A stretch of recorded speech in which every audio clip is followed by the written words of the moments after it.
अच्छा, बड़े शहरों में यह है, बड़े शहरों में यह है कि पड़ोस के यहां क्या हो रहा है, पड़ोस के यहां कौन आ रहा है कौन जा रहा है, किसी को कोई लेना देना नहीं। कई बार पड़ोसी को मालूम ही नहीं रहता कि बगल में कौन रहता है।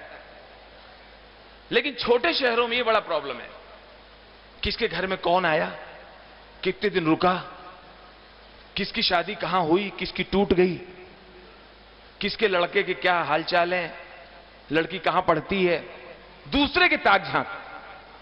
अब एक शादी हुई छोटे शहर में, तो हस्बैंड वाइफ बहुत खुश हैं, बच्चा नहीं हुआ, 3 साल हो गए, बच्चा नहीं हुआ, मगर वो लोग संतुष्ट हैं।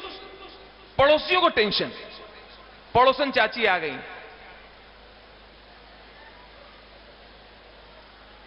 अरे भैया कुछ नहीं हुआ, कितने साल हुए गए, 3 साल, कुछ नहीं।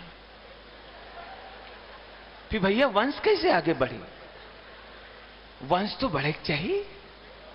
दूसरी आ गई, 3 साल शादी खो गए, कोई अब खुशखबरी नहीं, सदिये की है तो वंश तो बढ़ावे का चाहिए।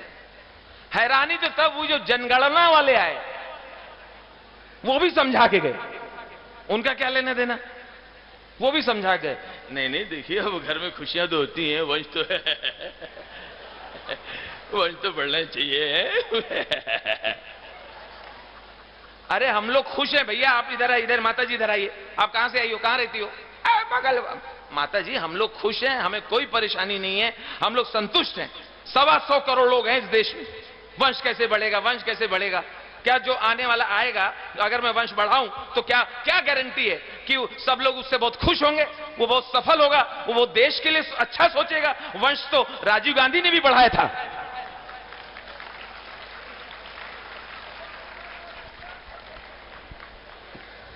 बहुत धन्यवाद। मोदी जी की लोकप्रियता इतनी है, पिछले दिनों मैंने उनकी रैली अटेंड की दिल्ली में, द्वारका में, 1 लाख आदमी मोदी मोदी मोदी मोदी, इसी भीड़ में 3 साल का बच्चा मोदी मोदी मोदी। मैंने उसकी मां से कहा, देखिए भाभी जी क्या लोकप्रियता है, 3 साल का बच्चा मोदी मोदी। बोले भैया चुप रहो, जबरदस्ती बात मत करो, चिढ़ाओ मत, ध्यान से सुनो, वो कह रहा गोदी, तुम्हें लेना पड़े तो पता चले 27 किलो का है, इसके साथ जो पैदा हुए तो सब लंबे हो गए, ये खा खा के गमला हुआ जा रहा। बाद में पता चला बच्चा मोदी कह रहा था, वो महिला कांग्रेस की थी।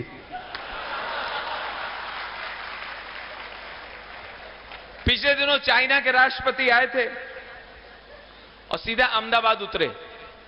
अहमदाबाद में चाइना के राष्ट्रपति, नाम मालूम नहीं इन लोगों का, तो जो नाम रख दो लोग मान लेते हैं, शिंगपिंग ठंग, शिंगपिंग बेढंग। तो मोदी जी और चाइना के राष्ट्रपति दोनों झूला बैठे हुए झूल रहे थे, आपने न्यूज में देखा होगा। तो झूला झूलते झूलते मोदी जी ने कहा, मिस्टर जिनपिंग जी, आप हमें ये गारंटी दीजिए कि चाइना की सेनाएं हमारे हिंदुस्तान की ओर रुख नहीं करेंगी, आप हमें गारंटी दीजिए। वो क्या बोला, चाइना माल है, चाइना माल है, गारंटी नहीं।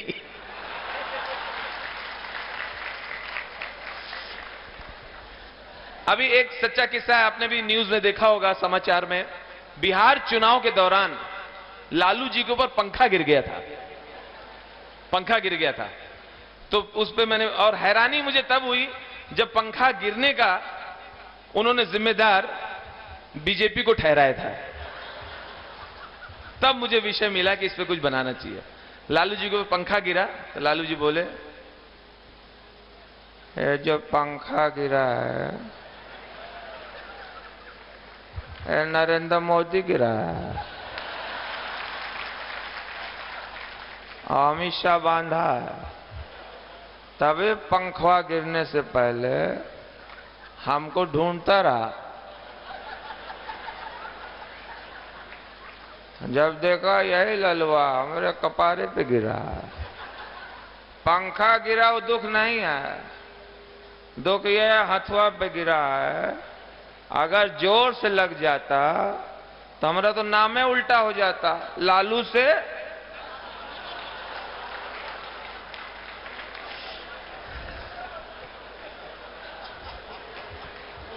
पिछले दिनों रेल बजट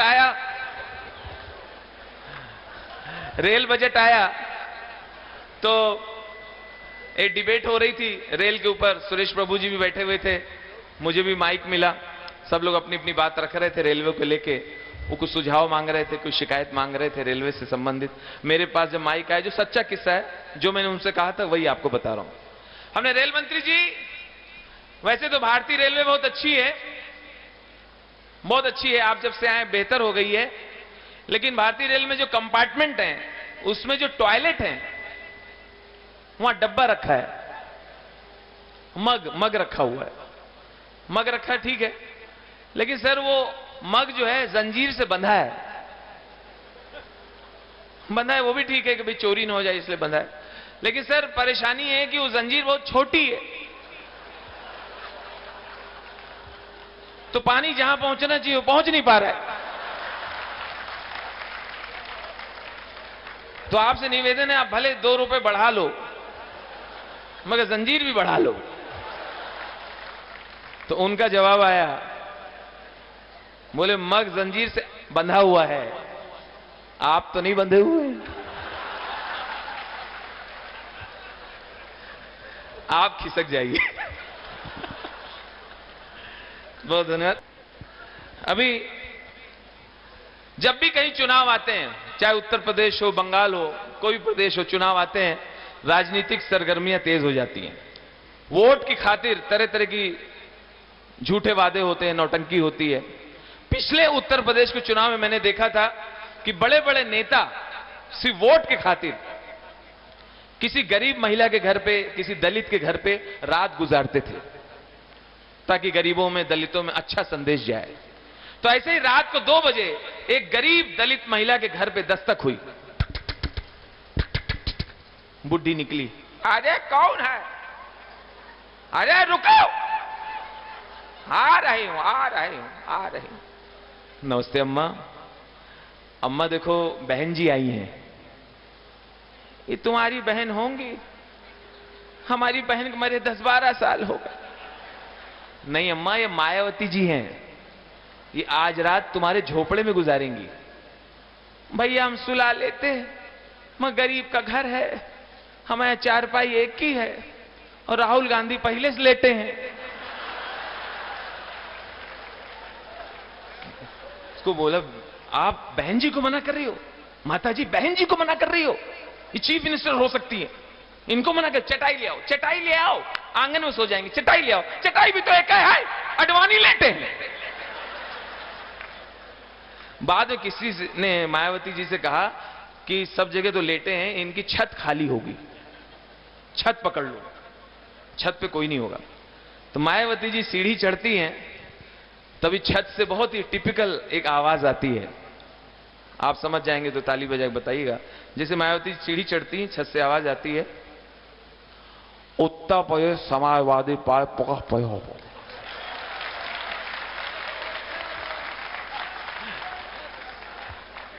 उत्तर प्रदेश विधानसभा पर मौत थी, हमें विधानसभा पर मौत थी, हमें उत्तर प्रदेश लखनऊ के प्रदेश सोचा वहा हमें वाकई हमारे अखेर हमारे लगा अखेर उत्तर प्रदेश काम कर, उत्तर प्रदेश की सुच्चा करते, उत्तर प्रदेश जितनी जनसंख्या हमारे बहुत कम कोई। अब हमारे बगल में यहाँ पर हमारा भाई सिपा देता, इधर हमारा दूसरा भाई प्रोफेसर राम गोपाल वो रहते, उनके बगल हमारा लड़का अखेर उत्तर प्रदेश मुख्यमंत्री वो रहता, उनके बगल हमारे बहू रहती। हमने चुनाव से पहले सारी जगह छेंक ली, इस बार किसी बहन और बुआ की आवश्यकता नहीं।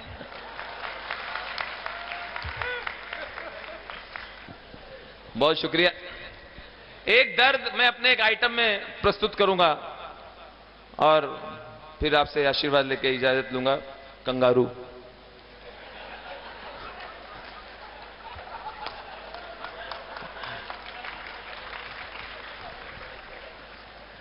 अपने यहां पे लोक कलाएं समाप्त हो रही हैं।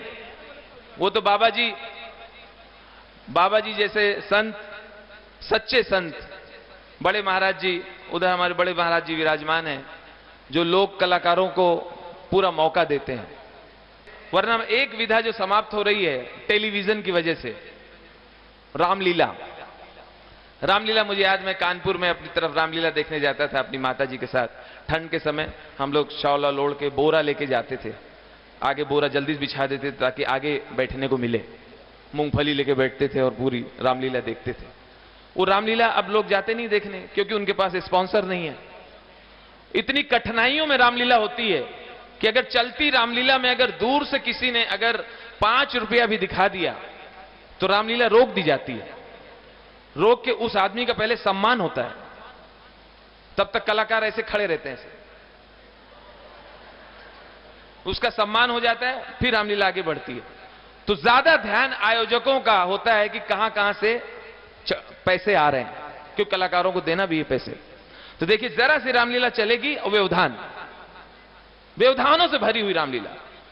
इसमें हास्य तो है लेकिन दर्द भी है मेरा। सीता मैया का हरण हो गया है, राम लक्ष्मण विलाप कर रहे हैं। इसी बीच देखिए क्या होता है। भगवान राम, हे खग मृग हे मधुकर श्रेणी, तुम देखी सीता मृग नैनी। हे खग मृग, आवश्यक सूचना सुनिए, पांडाल में गैया घुसाई है, इसको भगा दीजिए। इसकी पूंछ पे कनस्तर का डब्बा किसी ने बांधा है। इस प्रकार से न करें, लीला में सहयोग करें, लीला में व्यवधान उत्पन्न होता है। प्रेम से बोलिए सियावर रामचंद्र की। हे खग मृग है मधुकर श्रेणी, आवश्यक सूचना सुनिए। अभी जब आरती की थाली घुमाई गई थी, कुछ लोगों ने उसमें खोटे सिक्के डाल के अच्छे सिक्के उठा लिए हैं। इस प्रकार की कार्यवाही ना करें। हे खग मृग है मधुकर श्रेणी, आवश्यक सूचना सुनिए। परसों रावण जलाया जाएगा, बच्चों को दूर रखें, बुजुर्ग नजदीक जा सकते हैं। हे खग मृग है मधुकर श्रेणी, आवश्यक सूचना सुनिए। पिछले वर्ष जब रावण जल रहा था, किसी कमीने ने फायर ब्रिगेड को फोन कर दिया, वो लोग आकर आग को बुझा गए थे। इस प्रकार की कार्रवाई लेकर लीला में सहयोग करें। बोले सेवर रामचंद्र की। हे खग मृग है मधुकर से। अच्छा, इनके रामलीला के बीच में बत्ती जरूर जाती है। मेरे इस प्रोग्राम के बाद आप जरूर अपनी तरफ से जब भी ऐसा हो रसीद जरूर फड़वाएं और समय दें। तो देखिए, अब वहां पे इनके रामलीला में जनरेटर नहीं होता। जनरेटर नहीं होता तो बत्ती जाती है। बत्ती जाती है तो बत्ती आधी चौपाई लेके जाती है। किस तरह बत्ती जाती है? हे खग मृग है मधुकर श्रेणी। लाइट चली गई। अब स्टेज के पीछे वहां अफरा तफरी मचे। एक सेकंड भैया, एक सेकंड यहां खड़े रहो। एक सेकंड, अरे यार कौन घुस रहा है इधर? भैया चीफ साहब, चीफ दरोगा जी, यहाँ 2 कांस्टेबल खड़े कर दो, इधर लौंडे घुस रहे हैं। एक सेकंड, अरे रावण मुकुट संभालो, लौंडे लेके भाग रहे हैं यार।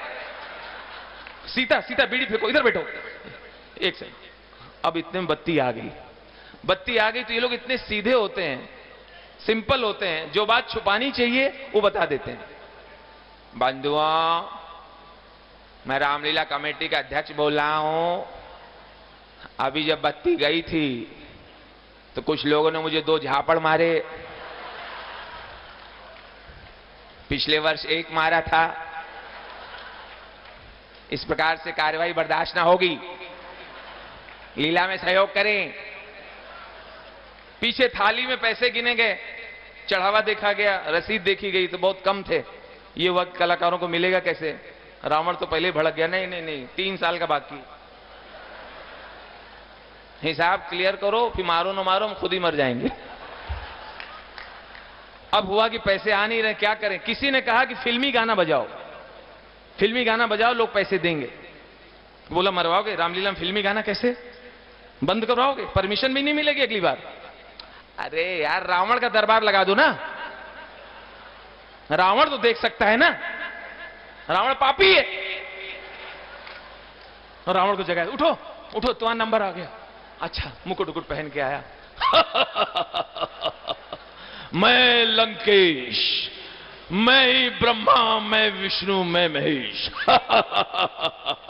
मन अप्रसन्न हो रहा है, नर्तकी प्रस्तुत की जाए। जब छाए मेरा जादू कोई बच न पाए,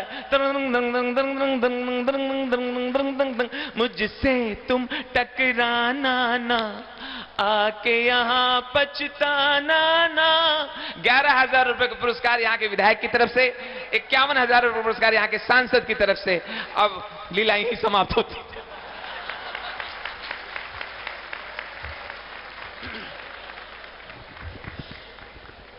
इतना हास्य अपने आसपास बिखरा पड़ा हुआ है कि हास्य ढूंढने की आवश्यकता नहीं।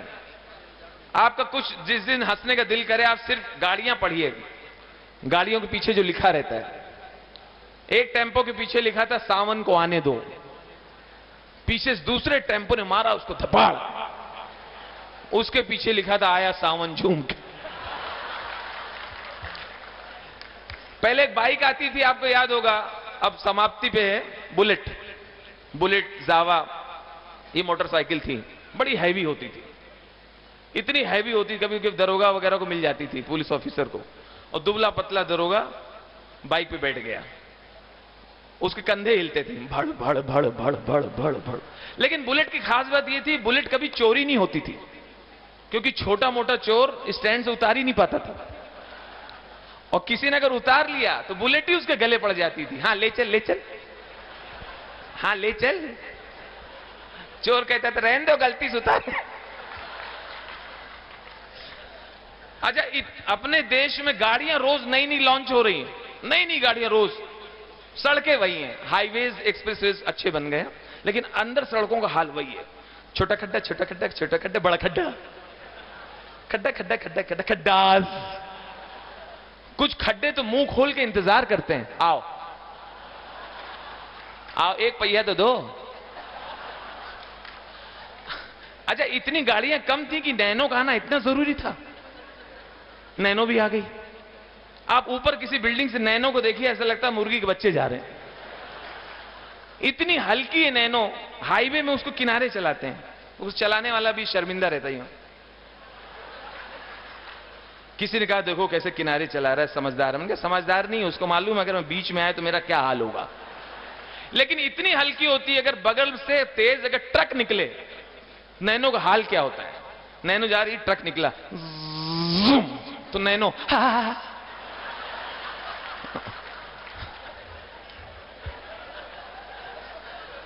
आर्मी वालों का ट्रक निकला 32 टायर का, तो नैनो तो जाओ ना।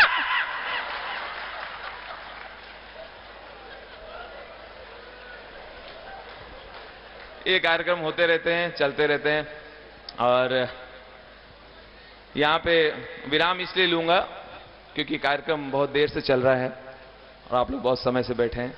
ये प्यार और आशीर्वाद देने के लिए बहुत बहुत धन्यवाद, बहुत मेहरबानी। एक बार जोरदार तालियों से राजू श्रीवास्तव जी को बधाई दें।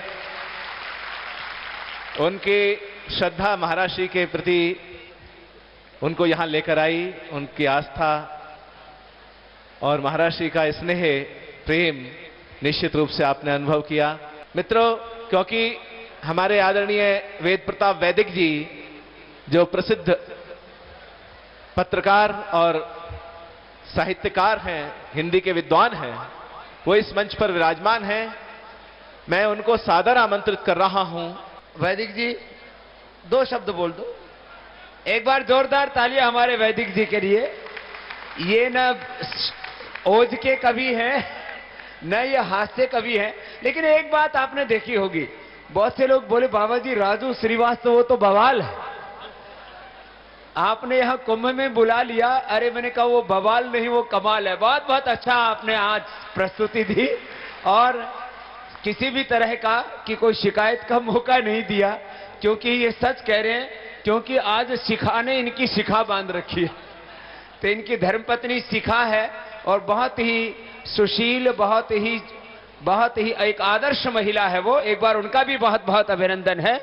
आदरणीय वैदिक जी आशीर्वाद के दो शब्द कहेंगे। बड़े विद्वान और बड़े हमारे देश के गौरव हैं। एक बार जोरदार तालियां हमारे आदरणीय वैदिक जी के लिए और आशीर्वाद के दो शब्द सबको संबोधित करें। आदरणीय स्वामी जी महाराज, बड़े स्वामी जी महाराज, सभी सन्यासीगण को बहुत ही विनम्रतापूर्ण प्रणाम करता हूं और मेरे उपस्थित कलाकार बंधुओं, ऐसे अद्भुत काव्य पाठ करने वाले, और राजू श्रीवास्तव जी से तो पुराना परिचय है, लेकिन साक्षात उनको आज सुना और मुझे तो ये लगता है कि उनकी जो विधा है, जिस तरह से उन्होंने सबका मनोरंजन किया, वो कई बार बड़े से बड़े उपदेशों से भी अधिक आनंददायक होता है, क्योंकि आप सब अपने आप को भूल जाते हैं। आज उन्होंने ऐसे किस्से सुनाए कि घंटा भर पता ही नहीं चला कि कहाँ निकल गया। और मोक्ष क्या होता है? मोक्ष यही तो है कि समय के बोझ से आप ऊपर उठ जाएं। तो आज बहुत सुंदर आयोजन हुआ। गजेंद्र सोलंकी जी, परवीन जी और आप सब, बहुत बढ़िया काव्य पाठ, देशभक्ति की गंगा बह गई। ये क्षिप्रा तो हमारी पुरानी नदी है। मैं पिछले 60-65 साल से आता रहा हूं यहाँ, 70 साल पहले भी आया हूं। 70 साल पहले आए थे तो आप हो कितने साल के? जब मैं पैदा हुआ तो मेरी माँ ने कहा मेरी उम्र तब 50 साल थी। ऐसा आप कभी आज हास्य को भी हो गए। तो पिछले 60-70 साल से इस क्षिप्रा नदी में मैं स्नान करता रहा हूं और कुंभ में मैं आता रहा हूं। लेकिन ये स्वामी रामदेव जी महाराज को श्रेय है कि पहली बार मेरी स्मृति में 5-6 कुंभ में मैं रहा हूं यहाँ, पहली बार इतना सुंदर साहित्यिक आयोजन हुआ है जिसमें लोगों का मनोरंजन हुआ है। ये स्वामी जी की बड़ी खूबी है कि ये कला को, पांडित्य को, विद्वत्ता को, सन्यास को, धर्म को जनता के दैनंदिन जीवन से जोड़ते हैं। ये पूज्य गुरुशरणानंद जी महाराज जी का आशीर्वाद और उनका अनुग्रह। पूज्य महाराज जी की बड़ी कृपा है। आपकी बहुत प्रशंसा मैं सुनता हूं और मुझे बहुत आनंद होता है। आज आपके दर्शन करके भी मैं कृतार्थ हुआ। मैं ज्यादा समय नहीं लूंगा। आप सब बंधुओं को बहुत आनंद की बधाइयां और मेरी बहुत शुभकामनाएं। तो हमारे सारे कवियों का, भाई गजेंद्र और मनवीर मधुर जी को तो आपने कई बार पहले सुना। आज हमारे बीच में कुमार मनोज, चरणजीत चरण और भाई राधाकांत पांडे, हमारे 3 नए कवि भी आए। एक बार उनका फिर से सबकी ओर से घनघोर तालियों के द्वारा, जोरदार तालियों के द्वारा स्वागत। बोले भारत माता की, भारत माता की, योगेश्वर भगवान श्री कृष्ण चंद्र की, मर्यादा पुरुषोत्तम श्री रामचंद्र की। हर हर महा